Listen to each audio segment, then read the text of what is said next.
하나님의 말씀 로마서 8장입니다. 로마서 8장 14절 말씀, 우리 찾으신 줄로 알고 봉독하시겠습니다. 무릇 하나님의 영으로 인도함을 받는 사람은 곧 하나님의 아들이라. 아멘. 우리 할렐루야 찬양대 준비하신 아름다운 찬양 우리 하나님께 올려드립니다. 자, 오늘 읽은 말씀을 지해서 성령에 의한 생활, 성령에 의한 생활 이런 제목으로 주의 말씀 나눌 때 우리 마음은 활짝 열고 말씀하신 절 구절 깨닫게 해주시라고 기도하는 마음으로 설교를 들으시기를 바랍니다. 우리가 다양한 사람들과 더불어 살아가면서 누구의 영향을 받고 누구의 인도를 받았냐에 따라서 그 사람의 인생 방향은 완전히 달라집니다. 만약에 사기꾼의 영향을 받고 사기꾼의 인도를 받았다, 그 사람 사기당할 확률이 많고 사기꾼 될 확률이 있습니다.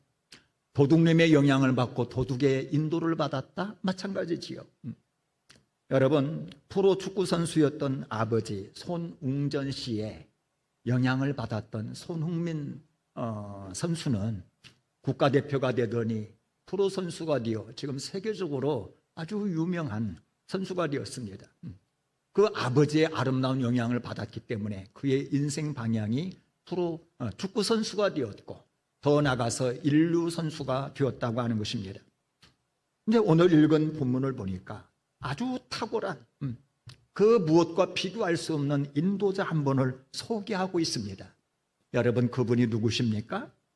여기 보니까 하나님의 영, 다시 말해서 성령님이십니다. 성령의 인도함을 받는 사람은 다름 아닌 하나님의 자녀가 된다 그랬어요. 하나님의 자녀가 되어진다. 여러분, 하나님이 어떤 분이십니까? 예, 이 땅을 창조하신 분입니다. 이 땅을 주관하시는 분입니다. 높아짐과 낮아짐, 이김과 패함, 부함과 가난함, 이 모든 것이 하나님 손에 있습니다. 그런데 성령의 인도하심을 받으면 바로 이 땅의 주관자이신 하나님 그분의 자녀가 되어진다. 여러분, 이건 진짜 놀라운 사실입니다. 우리가 대기업 재벌의 총수의 아들만 되어도 먹고 사는 문제 끄떡없잖아요. 자부심이 있잖아요. 대통령의 아들이 되었다, 그 권세가 아주 막강합니다. 그런데 우리가 다름 아닌 이 땅의 창조자 주관자이신 하나님의 아들이 된다, 이건 그 무엇과 비교할 수 없는 엄청난 특권이 아닐 수가 없는 것입니다. 자, 그래서 오늘은 이 성령님이 어떤 분이신지, 그 다음에 성령님의 인도함을 받는 삶은 무엇인지를 오늘 말씀을 통해서 좀 살펴보려고 합니다.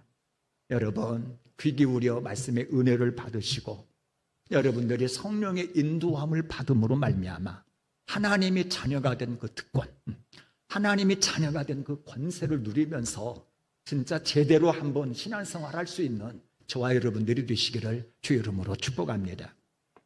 자, 과연 성령님은 그러면 누구신가? 로마서 8장 9절에 보니까 하나님의 영, 그리스도 영이라 이렇게 말씀을 했습니다. 다시 말해서 성령님은 성부 하나님, 성자 하나님과 동등하신 또 한 분의 하나님이라고 하는 것입니다. 그래서 성부 하나님, 성자 하나님과 영광과 권세와 능력이 동등하십니다. 우리는 이것을 일컬어서 삼위일체 하나님이라 이렇게 얘기를 해요. 하나님은 삼위로 계신단 말이에요. 삼위, 성부, 성자, 성령 삼위로 계신데 이분이 일체다, 한 몸이다, 동일하신 하나님이라고 하는 것입니다. 우리는 성령님 그러면은 자칫 능력, 어떤 파워, 에너지, 감정 이렇게 생각할 수가 있습니다. 그런데 성령님은 단순한 능력, 에너지가 아니라 인격이신 하나님이라고 하는 것입니다. 그래서 여러분, 성령님은 모든 것을 통달하시고 가르치실 수 있는 지식이 있으신 분입니다. 때로는 슬퍼하고 때로는 근심하시고 때로는 아주 기뻐하시는 감정이 있으세요. 감정이. 뜻한 바를 이루어 가실 수 있는 의지가 있으신 분입니다. 그래서 지정의가 있으신 그러한 인격이신 하나님이라는 거예요. 그래서 이 인격이신 하나님은요, 감찰하시고 말씀하시고 부르짖어 기도도 하시고 간구하시고 증거하시고 생각나게 하시고 진리로 인도하시고 파송도 하시고 뭔가를 명령하시고 인격이 하는 일들을 그대로 다 하시는 것입니다. 그래서 성경을 쭉 훑어보면은요, 이 성령 하나님을 지칭할 때는 반드시 인칭 대명사를 쓰십니다. 그가 나를 증거할 것이고 그가 와서 세상을 책망할 것이고 그가 내 영광을 드러낼 것이라. 인칭 대명사를 써서 인격임을 보여주고 있습니다. 그런데 놀랍게도 바로 그 한 인격이신 성령 하나님께서 내 안에 계신다 이 말이에요. 우리 안에 거하신다 이 말이에요. 그러면서 우리를 구체적으로 인도하신다라고 하는 것입니다. 여러분, 이 사실 실감이 나십니까? 성령님이 나와 함께 하셔서 내 인생을 인도하시고 주관하신다. 이게 기독교 신앙의 신비 중의 신비고 놀라운 은혜인 것입니다. 여러분, 예수님 지상 사역 갔을 때에 제자들이 얼마나 행복했습니까? 왜냐? 눈에 보이신 한 인격이신 예수님이 함께 해 주었잖아요. 가르쳐 주시고 먹여 주시고 상담해 주시고 그 예수님만 계시면 제자들은 행복했어요. 자기들끼리 싸우면서도 예수님이 계시면 너무너무 좋았어요. 근데 이 예수님이 떠나신다. 제자들이 마음에 근심하고 염려를 했습니다. 이때에 예수님이 하시는 말씀, 너희는 마음에 근심하지 말아라. 하나님을 믿으니 또 나를 믿어라. 그러면서 내가 가면은 보혜사 성령님을 내가 보내주겠다. 그래서 오순절 성령 강림 때에 성령님이 이 땅에 오셨어요. 예수님이 베들레헴에 태어나셨던 것처럼 성령님은 마가의 다락방에 임재 오셨어요. 그때부터 성령님은 떠나지 아니하시고 이 땅에서 우리와 함께하는 줄로 믿으시기를 바랍니다. 내 눈에 안 보이니까 잊어버리지. 그러나 안 보이지만 지금 이 순간에도 예수님이 제자들과 함께 하셨던 그 방식으로 예수님이 나와 함께 하셔요. 내가 예배드리는 모습 보고 계시고 연약함을 감찰하시고 나를 갖다가 인도해 주시는 예수님으로 지금 우리와 함께 하신다는 거예요. 이것을 깨닫고 그 성령님의 인도하심을 받아서 살아가는 이 신앙생활, 이것이 기독교 신앙생활의 정수일 수 있는 것입니다.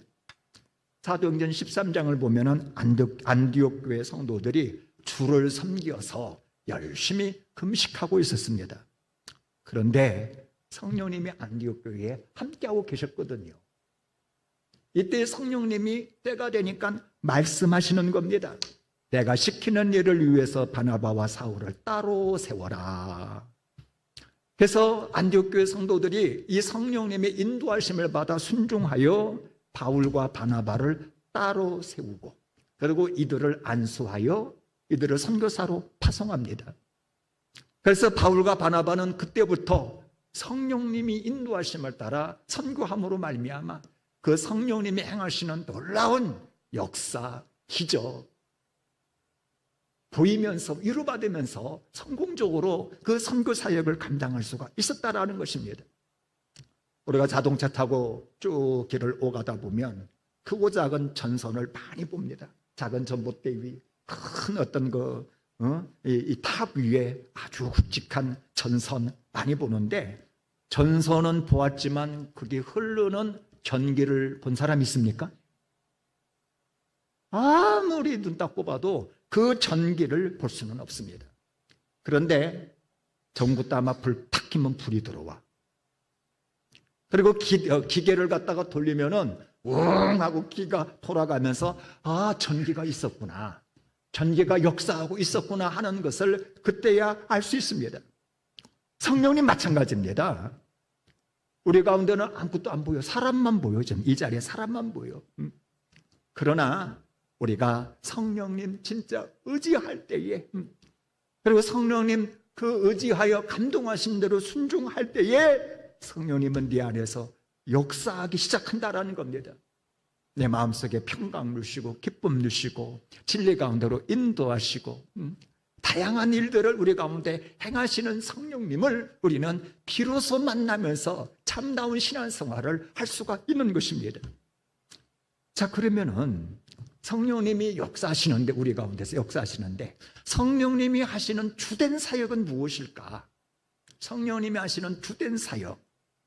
자, 요한복음 16장 13, 14절에 보니까 진리의 성령이 오시면 그가 너희를 모든 진리 가운데로 인도하시리니 그가 스스로 말하지 않고 모든 들은 것을 말하며 장래일을 너희에게 알리시리니 그가 내 영광을 나타내리라.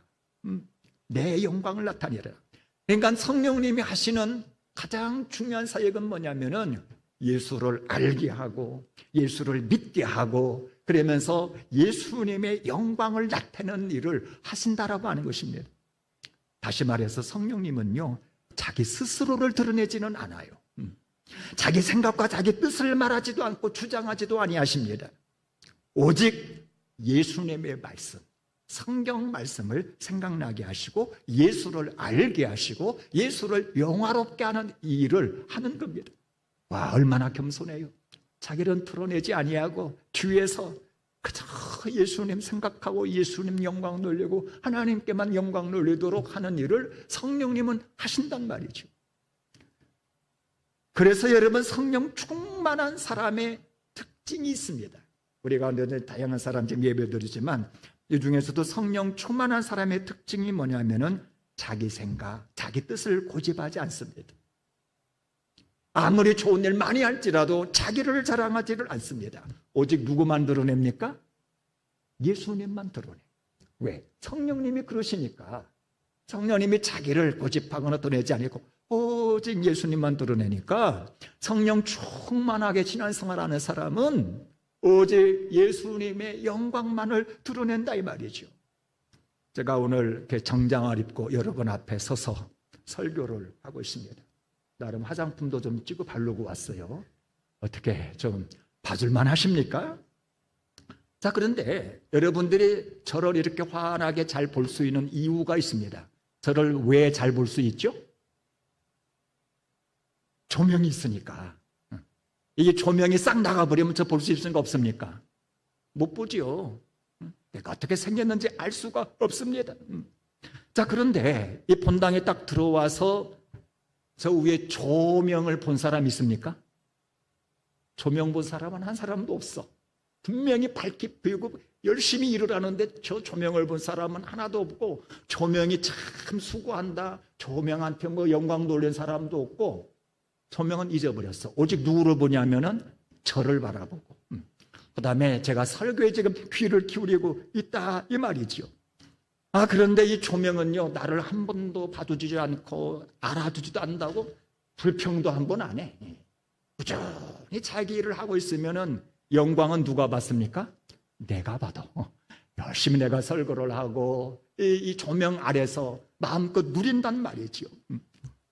자, 그런데 바로 성령님이 그렇다는 것입니다. 우리의 시선을 성령님 자기에게로 끌지를 않습니다. 오직 예수님께 시선을 두게 하고 예수님을 알게 하고 예수님께 생각하게 하고 예수님께 영광을 돌리게 한다 이 말이죠. 얼마나 뒤에서 겸손하게 섬겼는지 우리는 성령님을 망각할 정도로, 성령님을 잊어버릴 정도로 성령님은 오직 예수님께 집중하더라 이 말입니다. 그래서 여러분, 성령의 인도하심을 받는 사람도 마찬가지입니다. 오직 예수님만 드러내는 삶을 삽니다. 자기 자신을 드러내지 않습니다. 자기 자신에게 관심을 끌지를 않습니다. 자기의 물질을 드리고 자기의 모든 것을 들여서 헌신한다 할지라도 자기 자신이 영광받을 생각을 안 해요. 드러내지를 않습니다.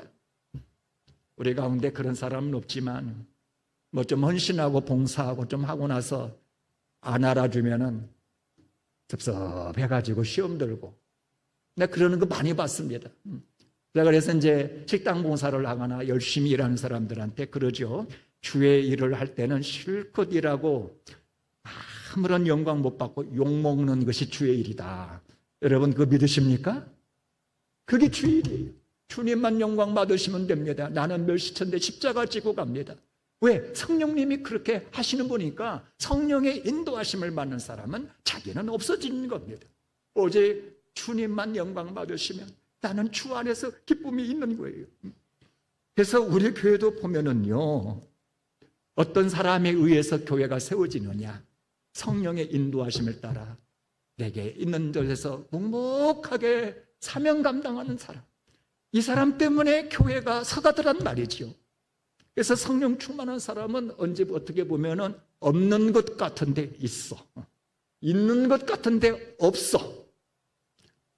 오직 겸손하게 주의 영광만 드러내면서 일을 하기 때문에 이 성령 충만한 사람은 참 겸손하고 참 온유하게 그렇게 사명을 감당하더라, 이 말입니다. 여러분, 그렇습니다. 성령님의 주된 사역은 오직 우리 주님 앞에 영광 돌리게 하는 사역인 줄로 알고, 여러분들이 성령의 인도하심을 받을 때에 주님께 영광만 올려드릴 수 있는 저와 여러분들이 되시기를 주 이름으로 축복합니다. 자, 그러면은 이처럼 우리를 인도하시는 성령님께 대한 우리의 반응은 어떠해야 되느냐? 예, 성령을 따라 행하라. 갈라디아서 5장 16절은 그렇게 말합니다. 성령을 따라 행하라. 그러니까 성령님께 순종하여서 믿음으로 살아가야 된다라는 것입니다. 요즘은 뭐 어디 갈 때 염려하지 않는 것이 내비게이션이 있으니까. 그래서 약속 장소 딱 하나 정해가지고 거기서 모이자 그러면은 전부 다 내비게이션만 보고 따라오면은 산속 오두막집도 잘 찾아가더라고요. 근데 내비게이션을 켰다 하더라도 안내를 무시한다면은 우리는 잘못된 길로 갈 수밖에 없는 것입니다. 그러나 내비게이션이 오른쪽, 그럼 오른쪽으로 가고 왼쪽으로 가고 전방 50m에 방지턱이 있습니다. 조심하세요. 조심 운전하고. 이거 속도도 이렇게 위반하면은 막 딱지가 막 날라와요. 여러분, 내비게이션 말 잘 들으시기 바랍니다. 그러면 안전하게 목적지에 이룰 수 있어요. 근데 성령님께 대한 우리의 반응도 마찬가지입니다. 우리가 성령님 음성에 온전히 순종해 간다면은 우리는 안전하게 천국문에 이를 줄로 믿습니다. 듣고 순종할 때에 우리는 세상의 위험에 빠지지 아니하고 모든 싸움에서 승리하고 하나님께서 우리에게 하시고자 했던 그 모든 것을 이루면서 우리는 천국에 이를 것입니다. 따라서 여러분, 범사에 성령님께 묻고 순종하며 믿음으로 살아갈 수 있는 저와 여러분들 되시기를 바랍니다. 여러분, 아침에 딱 잠자리에서 눈 뜰 때 무엇부터 합니까? 보통은 핸드폰 보고 이렇게 문자 온 거 뭔가 뭐 지난 밤에 이렇게 속보가 뭔가 막 검사할 건데, 저는 요즘 자꾸 이렇게 넘어지는데, 잠잘 때 이게 이제 시계를 이렇게 하면은 잠을 어떻게 잘 잤는지가 평가가 나와요. 수면 점수가 뭐 85점 잘 잤습니다. 뭐 75점 보통입니다. 뭐 50점이면은 아이고 좀 조심하세요. 근데 내가 잘 잤는지 여기 좀 궁금해. 그래가 일어나자마자 요거부터 보는 내 자신을 발견하고, 아니지, 옛날에는 일어나면은 말씀 묵상하고 내가 하루를 시작했는데, 그러면서도 자꾸 시계가 맞아요. 여러분, 그러지 마시고 일어나면은 먼저 성령님께 물으시기를 바랍니다. 성령님, 지난밤 단잠 이루게 해주셔서 감사합니다. 오늘 하루도 나를 향한 성령님의 계획하심 있는 줄을 믿습니다. 순종하게 싸우니 나를 인도하여 주옵소서. 여러분, 성령님과 교제로부터 하루를 출발하시기를 바랍니다. 그리고 아침에 그리고 뭔가를 선택할 때도 반드시 성령님께 상의하시기를 바랍니다. 오른쪽입니까? 왼쪽입니까? 선택해야 됩니까? 아니면 말아야 됩니까? 이 사람을 만나야 될까요? 만나지 말아야 될까요?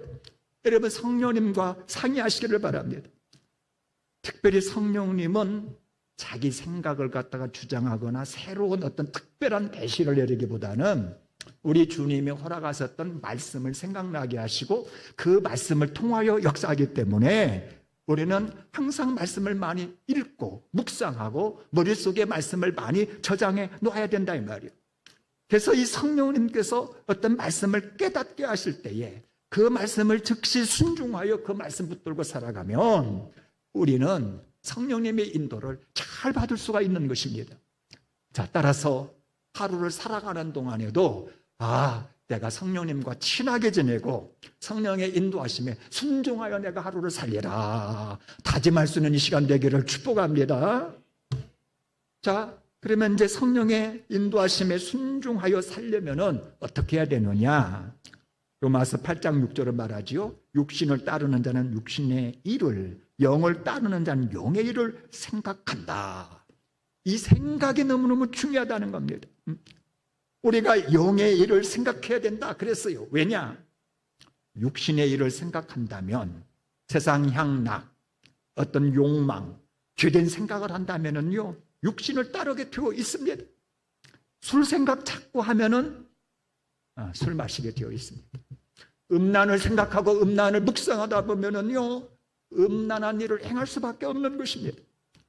그러나 우리가 영의 일을 생각한다면, 말씀을 묵상하고 하나님의 뜻을 생각하고 하나님의 나라를 생각한다면은요, 우리는 성령을 따라 행하게 되어 있는 것입니다. 불신 영혼을 어떻게 할까 자꾸 생각하다 보면은 성령님께서 전도의 지혜를 주시고, 봉사의 일을 내가 생각한다면은 봉사할 수 있는 힘과 은사와 능력을 주시면서 그 길로 인도하는 것입니다. 따라서 우리가 성령의 인도하심에 온전히 순종하기를 원한다면은 영의 일을 생각할 수 있는 저와 여러분들 되시기를 바랍니다. 말씀을 읽고 묵상하며 영의 일을 생각하세요. 순간순간 기도하면서 영의 일을 생각하시기를 바랍니다. 그리고 뭔가를 결정할 때에 기도하면서 영의 일을 생각하시기를 바랍니다. 특별히 아침에 일어나서 불안, 염려, 걱정, 근심이 막 몰려올 그때에 기도하면서 영의 일을 생각하시고 순종하시기를 바랍니다. 이때에 불안한 마음 싹 사라지고 주님 주시는 기쁨이 내 마음속에 물밀듯이 몰려오는 것입니다. 여러분들도 너무나 잘 아는 존 버년 목사님, 이 목사님이 왕명을 어긴 죄로 감옥에 갇혔던 적이 있었습니다. 근데 옥사장이 존 버년 목사님을 보니까 흠이 없어. 너무너무 존경스러워. 그래서 어느 날 아무도 없는 밤에 살짝 찾아와 가지고 문을 열어주면서 하는 말, 목사님, 사모님 보고 싶으시죠? 아이들도 보고 싶으시죠? 가서 좀 보고 오세요 하고 살짝 문을 열어주었습니다. 얼마나 귀한 배려입니까? 그래서 번연 목사님이 고맙다 인사를 하고 이제 길을 나서서 집에를 가다가 조금 가다가 다시 돌아오셨더라는 거예요. 옥으로. 그래서 옥사장이 깜짝 놀라서 아니 집에 가서 사모님 좀 보고 오시지 왜 그냥 오셨냐고. 그랬더니 번연 목사님 왈, 당신의 호의는 너무너무 고마우나 내가 집에를 가는데 성령님이 인도하시지를 않더라고.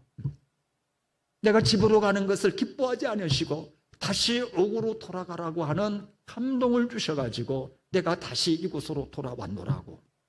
그래서 자기 방으로 들어가 앉았는데 정확하게 1시간 이후에 국왕이 직접 나와서 감옥을 시찰하면서 존 버년 목사님이 있는지를 보고 가더란 말이에요.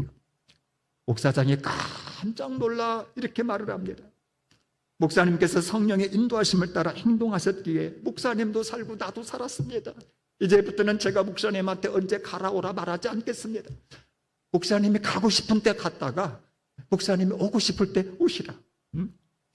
여러분 그렇습니다. 우리가 성령님께 우리의 마음과 생각을 고정하고 성령님이 주시는 생각을 따라 온전히 순종해 나갈 때에 성령님께서 정확한 타이밍에 우리를 아름답게 인도하실 줄로 믿으시기를 바랍니다. 이 성령님은 그렇게 우리를 인도하시는 분인 것입니다. 자, 그러면 이제 우리가 성령의 인도하심에 순종하여 살아갈 때에 이 성령님이 어떻게 역사하시느냐? 이걸 좀 몇 가지 살펴보겠습니다. 성령님은 어떻게 역사하시냐면요, 가르쳐 주시고 생각나게 하십니다. 가르쳐 주시고 생각나게 하십니다. 보혜사 곧 아버지께서 내 이름으로 보내실 성령, 그가 너희에게 모든 것을 가르치고 내가 너희에게 말한 모든 것을 생각나게 하리라. 여러분, 우리가 말씀을 읽고 들을 때 깨닫게 하시는 분이 누구냐? 성령님. 필요할 때 내 속에 있는 말씀을 떠올리시는 분이 누구냐? 성령님. 성령님은요, 내 안에 계신 선생님이세요. 성령님께서 가르쳐 주시고 생각나게 하시고 인도하신단 말이죠. 여러분, 학생이 교과서를 달달 외워가지고 머릿속에 다 저장했다 할지라도 시험 볼 때 생각나지 않으면 이거 무용지물입니다. 여러분, 우리가 말씀을 아무리 많이 암송하고 알았다 할지라도 실생활에 생각나지 않는다면 이건 무용지물입니다. 그런데 여러분, 성령님께서는요, 필요할 때에 말씀을 생각나게 하셔서 전하게도 하시고 가르치기도 하시고 주의 길로 인도해 주신다라는 것입니다. 베드로 보세요. 그가 오순절 성령 강림 이후에 길거리에 나가서 전도하는 것을 보세요. 거의가 다 하나님의 말씀을 막 팍팍팍 생각나게 하시는 말씀을 전하는데 기가 막힙니다.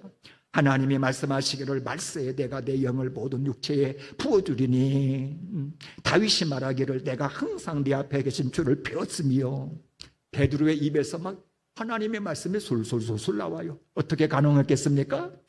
예, 성령님께서 생각나게 하시니까 하나님의 말씀을 마음껏 전할 수 있더라 이 말입니다. 여러분, 오늘 우리도 마찬가지입니다. 여러분, 평소에 말씀을 많이 읽고 암송하고 묵상해 놓으시기를 바랍니다. 그러면요, 성령님이 적당하게 그 말씀을 생각하게 하셔서 위로하고 죄의 유혹 앞에서 맞서 싸우게 하시고 전도도 하게 하시고 사업도 하게 하시고 성령님께서 우리를 인도하신다는 것입니다. 장난감 공장을 경영하던 밀턴 레빈이라고 하는 사람이 있었습니다.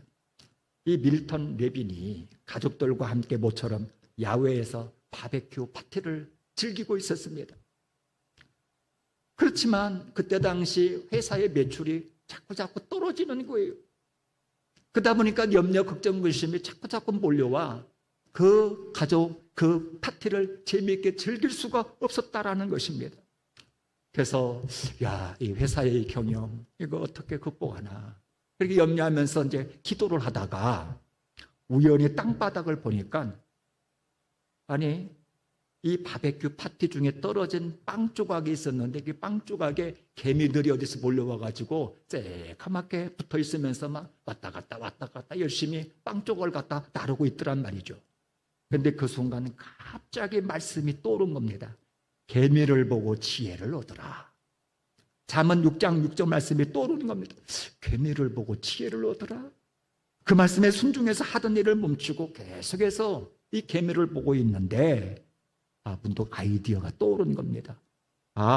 모두가 아는 이 개미의 성실함과 영리함을 집에서 자녀들에게 가르칠 수 있도록 장난감을 만들었으면 좋겠다. 그러나 개미를 보고서 아이들을 성실함과 어떤 그러한 것을 가르치는 장난감을 만들어야 되겠다. 아이디어가 떠오른 거예요. 그래서 만든 장난감이 엉클 밀턴의 장난감. 이것은 바로 이제 투명한 상자로 만들었는데 개미들의 활동을 살펴볼 수 있게 했는데 이 장난감이 얼마나 잘 팔려나가는지 미국에서만도 수십만 개가 팔리면서 아이들을 둔 가정에서 필수품이 되었다는 것입니다. 여러분, 그렇습니다. 우리가 성령님께 순종하여 살아갈 때에 성령님은 우리를 가르쳐 주십니다. 생각나게 하십니다. 모든 문제를 이겨나갈 수 있는 돌파력을 허락하시는 줄로 믿으시기를 바랍니다. 자, 성령님의 인도하심에 순종하여 살아갈 때 성령님은요, 하나님이 우리에게 베푸신 은혜를 깨닫게 하시는 겁니다. 그래서 감격하게 하는 거예요. 고린도서 2장 12절에 우리가 세상의 영을 받지 아니하고 오직 하나님께로부터 온 영을 받았으니 이는 우리로 하여금 하나님께서 우리에게 은혜로 주신 것들을 알게 하려 하심이라. 하나님 우리에게 주신 많은 가지 은혜가 있는데 그 은혜를 깨닫게 하시는 분이 누구냐? 바로 성령님이라. 물론 성령님이 아니어도 지식적으로는 정보적으로는 우리는 얼마든지 알 수가 있습니다. 그러나 성령님이 아니고서는요, 마음적으로 경험적으로 깨달을 수가 없습니다. 하나님의 은혜도 구원의 그 능력도 깨달을 수가 없는 거예요. 기도의 비밀도 깨달을 수가 없는 것입니다. 아무리 성경 박사라 할지라도 서기관 율법사들도 십자가의 그 비밀 깨달을 수가 없었어요. 한 아이가 생일을 맞이하여 선물을 받았습니다. 아주 예쁜 상자 하나를 받았어요. 이 아이는요, 이 상자가 선물인 줄 알았어요. 그래서 자기 책상 위에다 딱 올려놓고 장식품처럼 그냥 선물 상자만 보고 있었습니다. 근데 어느 날 상자의 포장지를 뜯고 상자를 열어보니까 그 상자 안에 아주 예쁜 인형이 있는 거예요. 얼마나 좋았던지. 여러분 마찬가지입니다. 우리의 생각이나 지식으로는 포장지밖에 못 봅니다. 예수님이 십자가에 달려 돌아가셨다라고 하는 그 사실밖에 모릅니다. 구원의 깊이와 그 넓이를 깨달을 수가 없는 것입니다. 그런데 오직 성령님만이 우리에게 은혜로 주신 선물의 내용문을 열어서 보게 하신다는 것입니다. 그래서 여러분 성령 받으면은, 성령님의 인도함을 받으면은 배우지 못한 우리 권사님들 같은 분들도 그 십자가의 비밀을 알게 되어지고 구원의 능력을 알게 되어지면서 감격으로 신앙생활을 할 수 있다라고 하는 것입니다. 자, 따라서 여러분 하나님이 주신 만 가지 은혜를 잘 알기를 원한다면 성령의 인도함을 받는 삶을 살아가시기를 주의 이름으로 축복합니다. 그래야 진짜 신앙생활이 가능한 거예요.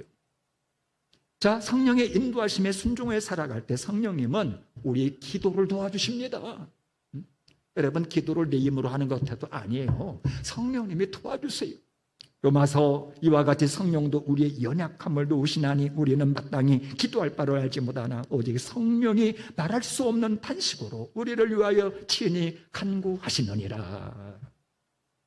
사람이 강한 것 같아도 실상 보면 참 약하잖아요. 지혜도 믿음도 건강도 연약해요. 우리 성도님들 볼 때 요즘 아픈 사람이 한두 명 보이면서 참 사람이 연약하구나. 특별히 기도할 때 보면요, 무엇을 어떻게 기도해야 될지 막막할 때가 많아요. 분명히 자녀가 고통해. 결혼 문제를 놓고 직장 문제를 놓고 고통을 해요. 온갖 걱정 근심이 물맷듯 몰려와요. 그런데 어떻게 기도할 줄은 모르겠어. 자, 근데 성령님께서 이럴 때에 이렇게 기도하라 이렇게 알려주기보다는 대신 간구하신단 말이에요. 대신 간구한다. 그것도 우리의 마음을 깊이 공감하면서 말할 수 없는 탄식으로 우리 대신 간구해 주신다라고 하는 것입니다. 그러니까 기도는요, 나 홀로 하는 것이 아닙니다. 성령님이 함께 기도해 주시고 성령님이 대신 기도하는 줄로 믿으시기를 바랍니다. 중요한 것은요, 내가 기도해야 한다는 겁니다.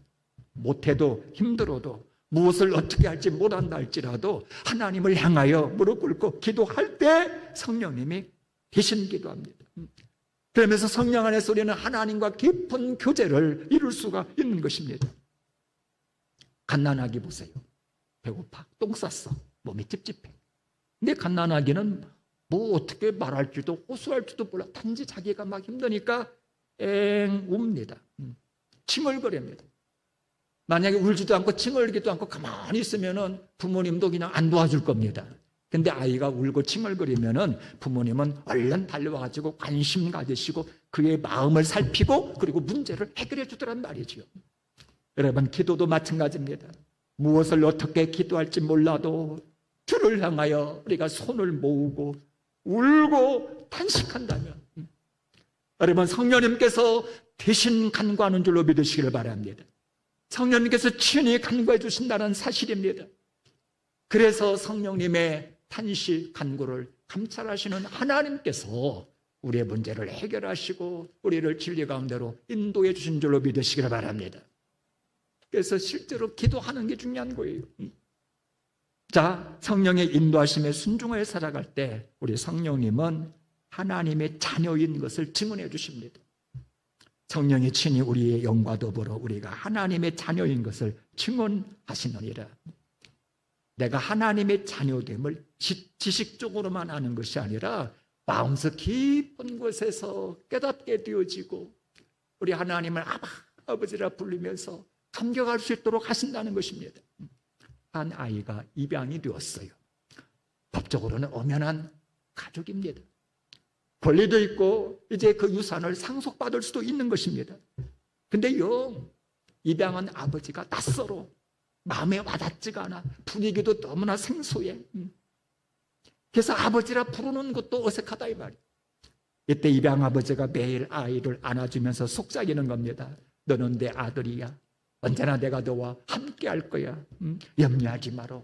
내가 너를 사랑해. 자꾸 속삭여주는 겁니다. 아빠가 거듭해서 말을 해주자 의심이 점점 사라지고 평안함이 오고 따뜻한 사랑을 느끼게 되어지면서 아, 내가 아들이구나 하는 것을 마음에 확신하게 되더란 말이죠.